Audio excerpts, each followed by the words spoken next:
माजलगावचे माजी नगराध्यक्ष यांनी फुले पिंपळगाव येथील बनावट दस्तऐवज तयार करून जमीन लाटल्याचा प्रकार समोर आला. या प्रकरणानंतर जे संबंधित शेतकरी आहेत त्यांनी आयोगामध्ये दाद घेतली आणि त्यानंतर आयोगाने देखील अहवाल सादर करा असे पोलिसांना सूचना दिल्या आणि त्याच खोटा अहवाल बीडच्या पोलीस अधीक्षक कार्यालयासमोर संपूर्ण गावकरी आंदोलन करतायत. आणि एकंदरीत पाहायला गेलं तर पोलिसांनी आयोगाकडे खोटा अहवाल तयार केला असा एकंदरीत उपोषणकर्त्यांचा दावा आहे किंवा त्यांचं म्हणणं आहे. मात्र गायरानधारक जी जमीन आहे फुले पिंपळगाव येथील हा संपूर्ण प्रकार आहे. माजी नगराध्यक्षांनी संपूर्ण प्रकार केला त्यांचे एकंदरीत आरोप आहेत. माझ्यासोबत आंदोलक आहेत. काय तुमचं म्हणणं आहे आणि काय घडले नेमकी? आमची जमीन फुले पिंपळगाव शिवारातील गट नंबर 20 मध्ये जमीन होती, शासनानं गायरान म्हणून दिलेली. ती जमीन एका 33 शेतकरी होती, त्यापैकी एका शेतकऱ्याची जमीन रस्त्यामध्ये गेलेली होती, नियंत्रण रेषेमध्ये रस्त्याच्या. तर तीच जमीन माजलगावचे जो नगराध्यक्ष शेख मंजूर यांनी खरेदी केली. खरेदी केल्यानंतर त्याचा प्रस्ताव दिला रस्ते विभागाकडे येण्यासाठी, तहसीलदारकडे दिला. तर रस्ते विभाग मला आता isakal.com आहे देशातील नंबर 1 ची मराठी न्यूज वेबसाईट. प्रत्येक अपडेटसाठी isakal.com ला नक्की भेट द्या. मालकीची ही जमीन आहे. त्यामुळं ते म्हणले 70 फुटाच्या आत काही जर केलं तर आम्ही ते अतिक्रमण काढून टाकू. मग असं केल्यानंतर मंजूर यांनी बनावट अधिकाऱ्याच्या संगनमत करून मंजुरीची संगनमत अधिकाऱ्याने बनावट येणे परवानगी तयार केली 70 फूट अंतराची, ज्या ठिकाणी जमीनच नाही त्या ठिकाणी केली. मोजणी नकाशा केले. आम्ही ह्या रितसर तक्रारी पोलीस अध्यक्ष पोलीस स्टेशनला दिल्या, पण आमची कुणी दखल घेत नव्हतं. म्हणून आम्ही आयोगाकडे तक्रार केली. त्यामध्ये चौकशी झाली. चौकशी करून आयोगाने गुन्हे दाखल करण्याची नोटीस पोलीस अधीक्षकांना बजावली. परंतु पोलीस अधीक्षक यांनी चौकशीचे आदेश दिले पुन्हा फेर. तर त्यामध्ये संबंधित पोलीस चौकशी अधिकारी आहेत यांना जो अहवाल तयार केला, प्रत्यक्ष चौकशी न करता कागदोपत्री अहवाल तयार केला.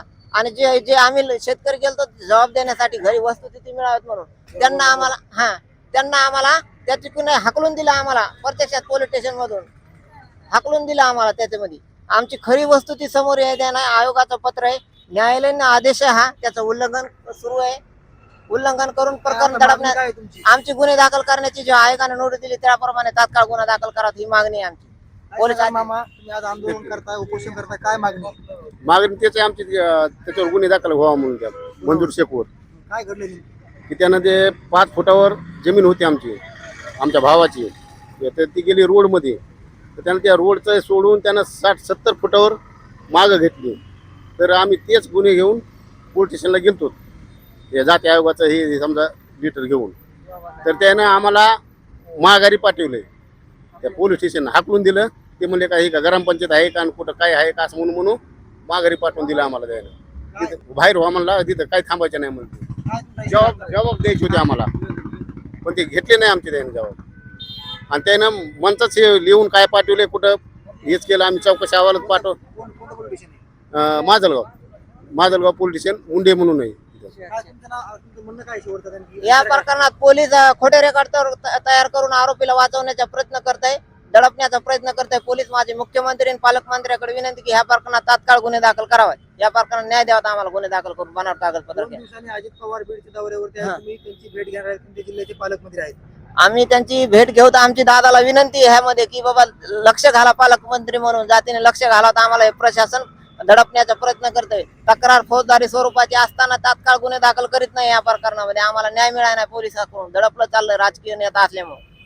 नक्कीच हे संपूर्ण आंदोलक आहेत त्यांनी आज ठिकाणी आंदोलन करतात. अजित पवार 2 दिवसांनी बीडच्या दौऱ्यावरती आहेत आणि आमचं जे प्रकरण आहे ते दादांनी समजून घ्यावं आणि आम्हाला न्याय द्यावा अशी मागणी आंदोलकांनी केलेली आहे. बीडच्या माजलगाव येथील फुले पिंपळगाव येथील संपूर्ण धक्कादायक प्रकार आहे. चक्क माजी नगराध्यक्षांनीच जमीन हडपल्याचा प्रकार समोर आलेला आहे.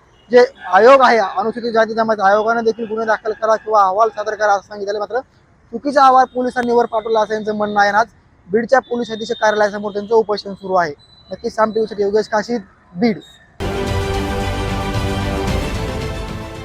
देश विदेशातील प्रत्येक घडामोडींचे लाईव्ह अपडेट मिळवण्यासाठी आता साम टीव्हीच्या सर्व सोशल मीडिया प्लॅटफॉर्मला लाईक, फॉलो आणि सबस्क्राईब करा. तसंच सर्व नोटिफिकेशनसाठी बेल आयकॉन प्रेस करायला विसरू नका.